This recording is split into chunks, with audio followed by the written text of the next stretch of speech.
My name is Josh Plautz and I'm the Technical Manager for Porters. Mineral paint is quite different to a normal acrylic paint. Acrylic paints bond to the surface through mechanical and intermolecular bonds, whereas mineral paint is actually chemically reacting with the substrate, and it occurs through a process called silification. So the mineral paint really becomes part of the substrate rather than just sitting on top of it. Breathability is the coating's ability to let moisture escape through the coating and not to trap that moisture in the substrate. Mineral paint has a unique structure in that there are very small pores all through the coating, and so those water molecules are able to move through the mineral paint and escape from the substrate. Vapor permeability is the technical word for breathability, so it's a way that we can measure how breathable a coating is. Vapor permeability is a way of measuring how much moisture can escape from the substrate through the coating into the atmosphere. So we measure it by coating a very special tile, which we're then able to track the weight of water that's moved through a specific area over a specific time period. So typically measured in grams per square meter over a 24-hour time period. Mineral paint has an additive, a polysiloxane additive that acts as a water repellent. So even though it has this microporous structure, the polysiloxane additive then actively repels the water. So if you've got rain hitting the surface, it's going to be repelled from the coating. When you start to think about all of the benefits that come from mineral paint, the ability to react with the substrate, then to allow the substrate to breathe so you don't trap moisture in the substrate. It then, because of its chemical nature being composed of silicates, it's also not vulnerable to UV radiation. So although you can have a full acrylic that has excellent durability, they are organic and they do break down over time. Mineral paints with their 25-year guarantee are exceptionally light fast. With mineral paint, you're protecting and beautifying the substrate, whereas with a normal acrylic paint, you're basically applying a plastic sheet to that, which can be the right choice sometimes, but if you've got a masonry substrate that you're really looking to protect and beautify, mineral paint is the right choice for that substrate. When you talk about durability, when it comes to light fastness, it's really about that material's susceptibility to UV radiation.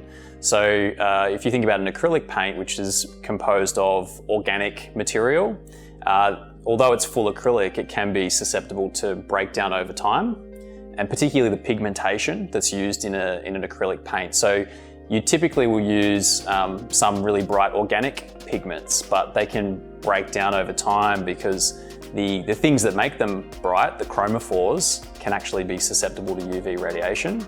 So then the color fades, right? So with mineral paint, because of its alkalinity, we have to use inorganic pigments. And as a result, we get exceptional light fastness from those pigments because they are simply not prone to UV degradation.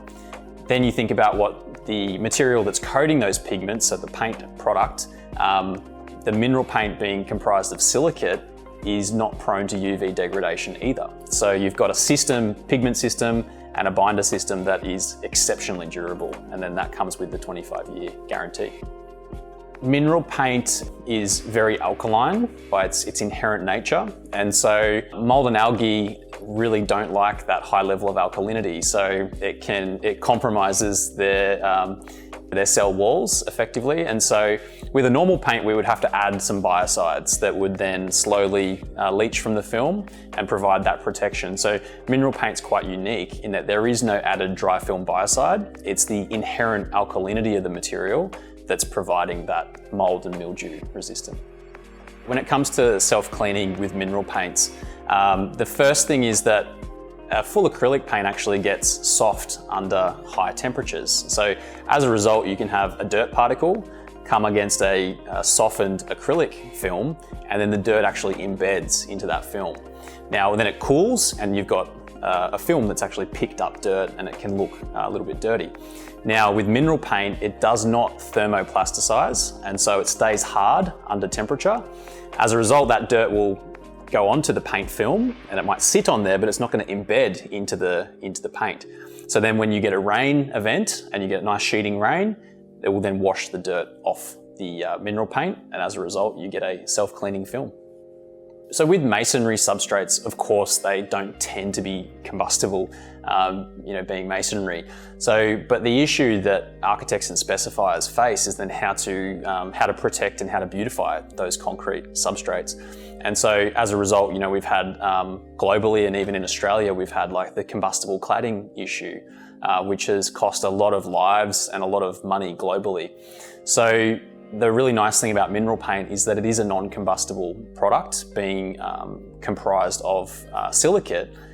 It is not going to combust under normal atmospheric conditions. So we've performed some really rigorous testing on that, on the combustibility of the product, and we're really happy with the performance, and it exceeds the standards that we need to meet. So when it comes to adding colour to mineral paint, the first thing to consider is the alkalinity of the material. You need to use inorganic pigments, otherwise the organic pigments will decompose under the alkalinity of mineral paint. And so then when choosing tinters that will be compatible with the mineral paint, first you have your inorganic pigments, then you need to think about the surfactants and the other components that are also going to have to be alkaline resistant. So the system that we've chosen is VOC and SVOC free, so really at the cutting edge of colorant technology, with no chemicals of concern and fully eco-label compliant. We've sourced these from Germany, where mineral silicates are a really popular exterior masonry facade solution, and we're bringing those over to Australia to then put into our mineral silicate paint. Yeah, so with the tint system that we've got, we're looking at 12 inorganic pigmented tinters across a really wide colour range for mineral paints, which we hope gives architects and specifiers the ability to exercise their creative freedom while also realising the benefits of mineral paint for their project.